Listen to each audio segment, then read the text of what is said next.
Assalamualaikum warahmatullahi wabarakatuh. Halo, jumpa lagi dengan Bu Nova di channel ini.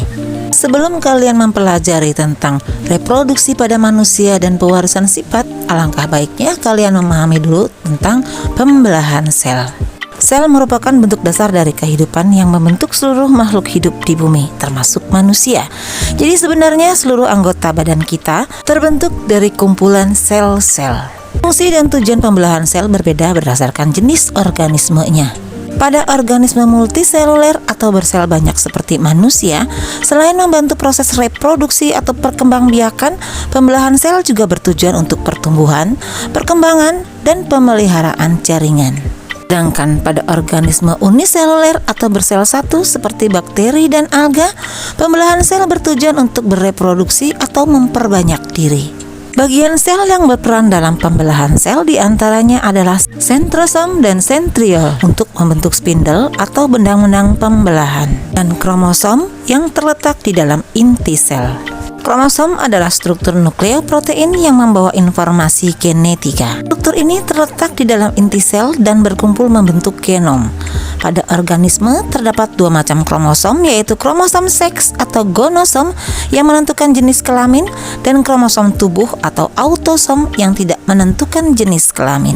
Kromosom pada makhluk hidup biasanya ditemukan dalam keadaan berpasang-pasangan, maka dari itu disebut diploid. Kromosom diploid dipertahankan dari generasi ke generasi dengan pembelahan mitosis. Ayo kita mulai membahas tentang pembelahan sel ini. Mitosis adalah peristiwa pembelahan sel yang menghasilkan dua sel anak dengan jumlah kromosom yang sama seperti sel induknya. Proses pembelahan mitosis terjadi di semua sel-sel tubuh atau somatis, kecuali sel-sel kelamin atau gamet. Pada tumbuhan, pembelahan mitosis terjadi di jaringan meristem seperti ujung akar dan ujung tunas batang. Pembelahan mitosis berfungsi untuk pertumbuhan sel tubuh, mengganti sel-sel tubuh yang rusak atau regenerasi, dan mempertahankan jumlah kromosom.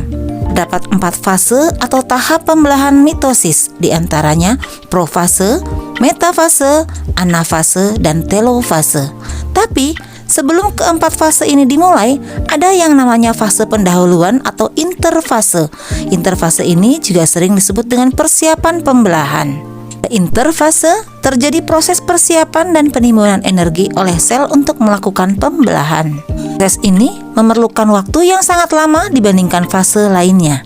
Nama interfase, inti sel atau nukleus dan anak inti nukleolus tampak terlihat jelas. Namun, kromosom pada sel tidak terlihat karena masih dalam bentuk kromatin, yaitu benang-benang halus yang tersusun atas molekul DNA, RNA, dan protein. Di bagian luar inti sel terdapat sentrosom, yaitu organel sel yang berfungsi untuk mempertahankan jumlah kromosom antara sel induk dan sel anak agar tetap sama selama pembelahan sel. Kalau pada sel hewan, setiap sentrosom akan mengandung sepasang sentriol yang berbentuk seperti badan silindris kecil. Selanjutnya, kita masuk ke tahap awal pembelahan sel, yaitu tahap profase. Pada awal profase, sentrosom mengalami replikasi sehingga menghasilkan dua sentrosom. Benang-benang kromatin mulai mengalami penebalan yang kemudian membentuk kromosom. Nah, kromosom ini terdiri dari dua kromatid identik yang terikat pada sentromer atau kepala kromosom. Setiap sentromer memiliki dua kinetokor yang merupakan formasi protein dan menjadi tempat melekatnya benang-benang spindel nantinya. Akhir tahap profase, nukleus dan membran inti sel mulai menghilang. Selain itu, sentrosom telah sampai di kutubnya masing-masing. Benang-benang spindel pun akan membentang dari kutub satu ke kutub yang lain. Benang-benang spindel ini nantinya akan berperan untuk menarik kromosom ke bagian tengah inti sel di tahap selanjutnya, yaitu metafase. Pada tahap ini, nukleus dan membran inti sel sudah tidak terlihat. Masing-masing kinetokor pada sentromer dihubungkan ke satu sentrosom oleh benang-benang spindel.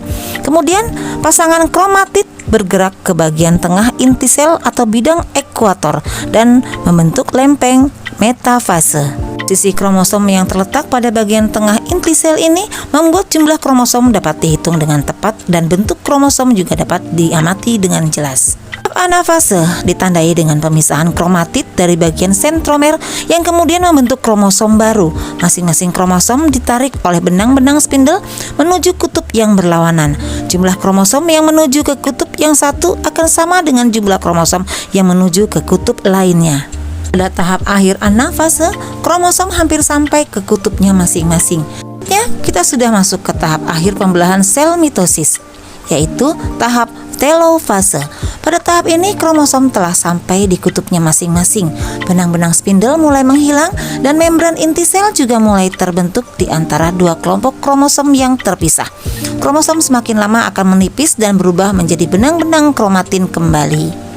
Selain itu, sitokinesis juga mulai terjadi. Apa itu sitokinesis?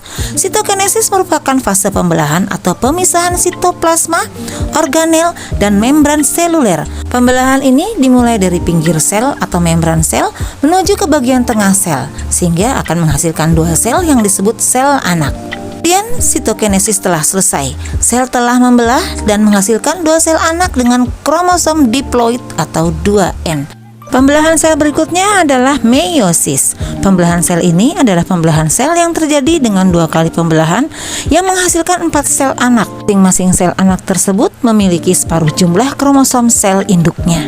Pada hewan dan tumbuhan biji, pembelahan meiosis terjadi pada saat pembentukan gamet sperma dan ovum. Sedangkan pada tumbuhan berspora, pembelahan sel ini terjadi pada produksi sporangium. Setiap meiosis terjadi dua kali pembelahan, yaitu meiosis 1 dan meiosis 2. Meiosis 1 hampir sama dengan pembelahan mitosis, namun tingkat profase pada pembelahan ini lebih besar. Fase ini juga diawali dengan kondensasi kromatin, tapi yang berbeda adalah adanya perlekatan dua kromosom homolog yang membentuk tetrat atau dua kromosom yang melekat.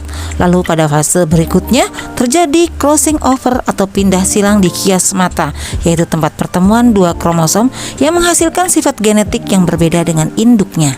Selanjutnya pada meiosis 2, mirip dengan mitosis, namun tidak terjadi duplikasi. Di antara keduanya terdapat fase istirahat singkat yaitu interkinase. Dari dua kali pembelahan sel ini akan dihasilkan 4 sel anak dengan membawa kromosom haploid atau setengah dari jumlah kromosom sel induknya. Hal ini merupakan alasan mengapa pembentukan sel kelamin terjadi melalui proses pembelahan meiosis, yaitu supaya masing-masing sel kelamin hanya membawa satu gen induk saja atau haploid. Jadi ketika terjadi proses fertilisasi atau pertemuan antara sel kelamin betina atau ovum dengan jantan atau spermatozoid, dari genetik sel akan menjadi utuh yaitu diploid. Demikian penjelasan Ibu tentang jenis-jenis pembelahan sel, khususnya pembelahan mitosis dan meiosis. Dengan mempelajari fase pembelahan sel, tentunya kita akan lebih mudah memahami proses perkembangan dan reproduksi makhluk hidup. Sampai jumpa di video selanjutnya. Wassalamualaikum.